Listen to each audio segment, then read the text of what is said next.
We are now less than a week before Capcom's fourth Resident Evil remake makes its highly anticipated release for current gen systems PS5 and Xbox Series S, X, respectively. So as there are obvious comparisons between the original and the new shiny coat of paint version, does this make the OG RE4 now obsolete to your average gamer? In case some of you were living under a boulder prior to Chris Redfield punching, Resident Evil 5th installment, continuity-wise, of the survival horror franchise developed and published by the guys who gave us Street Fighter. Resident Evil 4 was first released for the Nintendo GameCube in 2005 and later for other platforms such as PlayStation 2, Xbox 360, and PC. It is still widely regarded as one of the best entries in the Resident Evil series and has received critical acclaim for its gameplay mechanics, graphics, and storyline.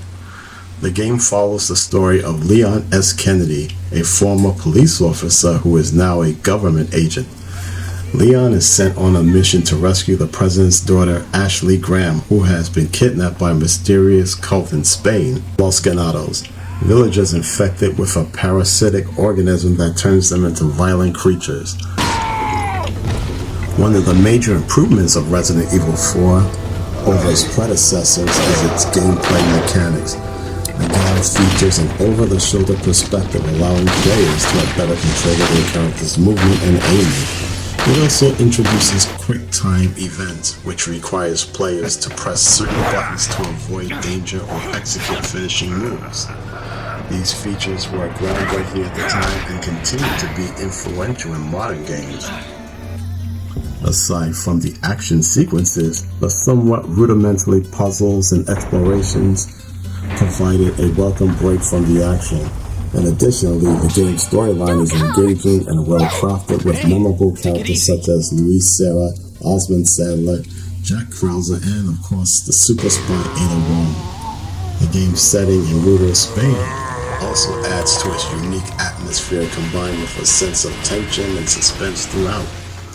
Another notable feature was Resident Evil 4's game graphics, from highly detailed character models, environments, and special effects, demonstrating the impressive power of both GameCube and PlayStation 2 respectively, while the equally impressive audio design delivers a haunting soundtrack that adds tension, emotion, and suspense within the game. Despite being released over 15 years, the gameplay, mechanics, storyline, and especially graphics still hold up, unlike the PlayStation Resident Evil 2 game that was released in 1998, especially when comparing it to 2018's RE2 remake.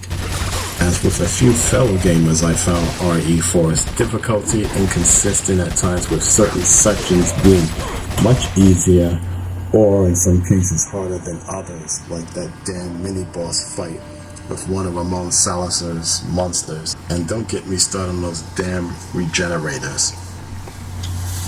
The other, albeit minor, critique is, despite the sequel being considered a survival horror game, it has way more emphasis on action-oriented elements than the previous games from the series, which led to succeeding RE games such as Resident Evil 5 and Resident Evil 6, following this new standard of gameplay.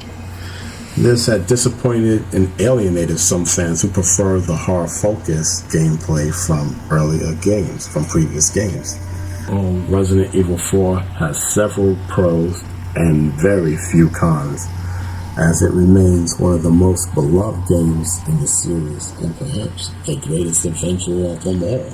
In summary, despite its outdated controller setup, Resident Evil 4 is still worth playing today, both for its historical significance in the survival horror genre and for its immersive gameplay, graphics, and the story that rivals a cinematic experience.